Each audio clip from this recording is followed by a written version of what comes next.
Welcome to the Now I'm Ashley Jenkins. And I'm a fellow kid. Happy Halloween, everybody. It's a spooky day, and the news is suitably spooky.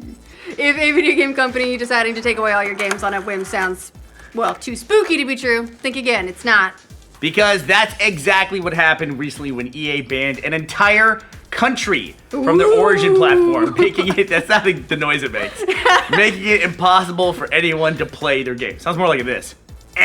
That's what it sounds like. Right. So it's always good to have a reminder that you don't actually own your video games that you purchased. Fortunately, EA says they are working to resolve the situation, but once again, it's prompting a discussion about the ugly nature of video game DRM. The solution is you should move to a different country. Everything kicked off this weekend thanks to a Reddit post from user Trivial Sublime. Trivial_Sublime. Not to be confused with the original Trivial Sublime. In a thread titled, EA Games at Origin quietly bans an entire country. Or, why you shouldn't take digital distribution for granted. The essay. Trivial_Sublime said that EA had blocked access to Origin for everyone in his country, Myanmar. But it'll always be Burma to me. No. You can't say that. You're not dressed as that. I can say whatever I want to. It's okay. Trivial Sublime wrote that he could no longer play any of his Origin games, 20 in total. When he contacted EA, he was informed that this was due to a recent Origin update that restricted user access in a handful of countries in accordance with US law. And there was nothing that anybody could do about it. And no, he couldn't get a refund for his games either. US law in other countries, apparently. This update to Origin went live sometime in September, instituting bans on any country that the US has a trade embargo with. It also applies to Cuba, Iran, North Korea, Sudan, Syria, and parts of the Ukraine. You know who you are. However, the US actually ended its trade embargo with Myanmar earlier this month on October 7th. So basically, EA just didn't realize or plain forgot to flip the switch back on for the people of Myanmar, which naturally didn't make Trivial_Sublime too happy.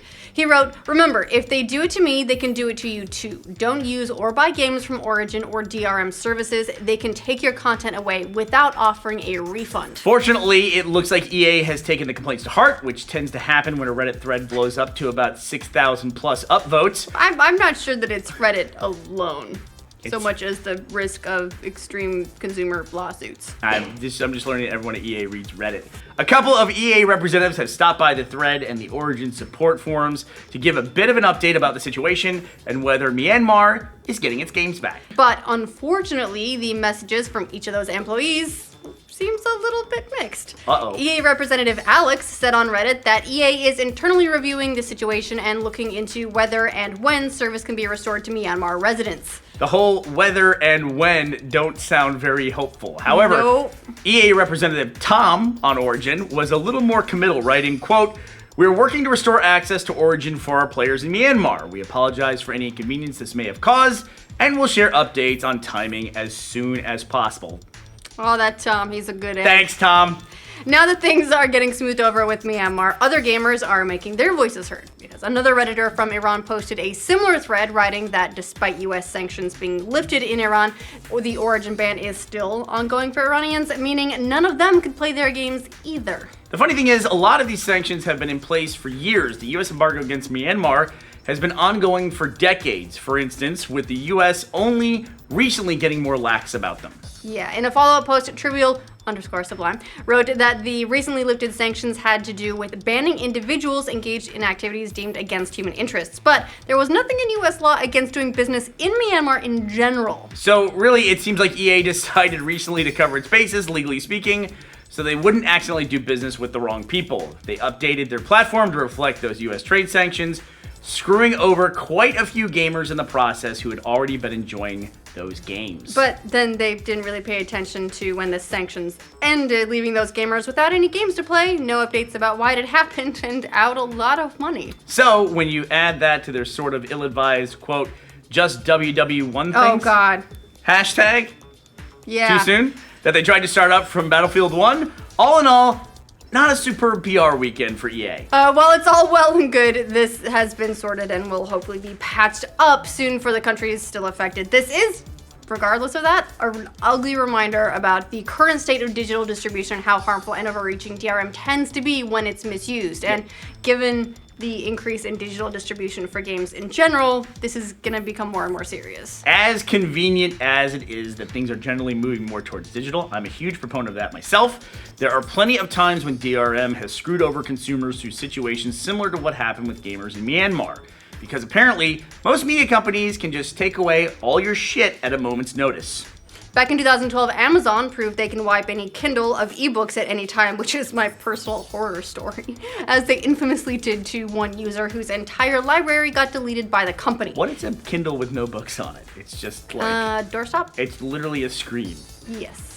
And back in 2009, they pissed off quite a few readers when they, in perhaps the most ironic move of all time, deleted 1984 and Animal Farm from customers' devices after a rights dispute. That's called self-awareness, people. Moving back to video games, PC gamers were given a bit of a rude surprise when Microsoft announced that any physical versions of the game using the controversial SPOoOoOKY, is that how you say it? SPOoOoOKY? Yeah, SPOoOoOKY. Somebody's working hard at the acronym department for that one. And safe disk DRM measures would not work with Windows 10, affecting games like Chronicles of Riddick. No, not the Chronicles of Riddick. That was a very popular game, actually. I know it was. It was actually really good. Good. That, what's the franchise? The what dark? Pitch Black. There we go. Yeah, arguably not a great movie franchise. People really do like the gaming franchise. I like the movies. I'm going to get that on one of my big rewinds when I'm like looping back and picking up some of my back catalog. Also affects other games like Neverwinter Nights 2, Fallout 3, Far Cry 2, Dead Space, and Spore. Oh God, your Spore. Mileage may vary there on how your DRM affects your life. Right, because to be fair, those are all super old by now, and there are plenty of ways to get the digital versions of those. I mean, as long as you're willing to buy them again. Plus, there are some workarounds to get them going in Windows, but still sucks for anyone who feels like dusting off an old game that you paid for only to find that you weren't only screwed by DRM when you bought it, you're screwed all over again because the DRM sucked so bad your OS won't support it. Yeah, it's almost like the people who are yelling about it are right. It's also very well known that Valve says it can totally deactivate all your games at a moment's notice if you deny any updated terms of service agreements or violate their terms of service in general. Or then there's just cases like this weekend's Halloween Steam sale when users purchased Splinter Cell Blacklist only to discover that Steam didn't actually have enough keys to distribute to customers, so they couldn't even play the game they just bought, and they still can't. It happens. Spooky! You didn't stock enough inventory of the fake digital thing. Of course, we all know that this recent snafu with trade sanctions isn't EA's first DRM rodeo. There was the disastrous SimCity launch when EA's DRM basically broke the game for everybody. And then there's the matter of them just deciding to turn off certain games altogether, like they did when they deactivated Darkspore earlier this year. And that affects an awful lot of us.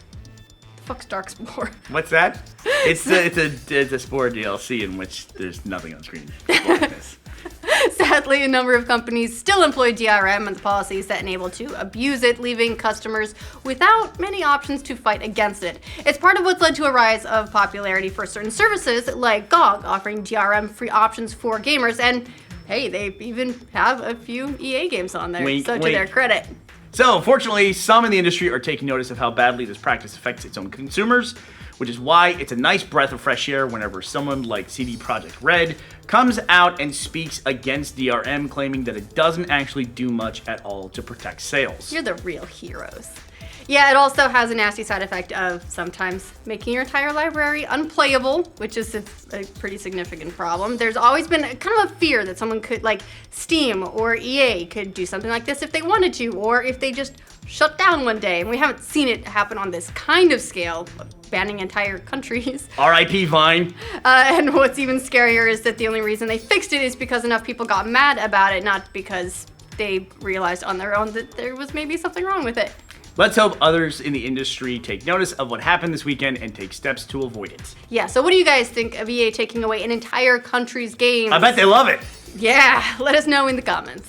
For future updates on the ongoing discussions about DRM, like this video and subscribe to The Know. We may turn off this video at some point in the future. Spooky. I'm gonna go smoke in the bathroom. You did hold it so much. I'm really proud of you.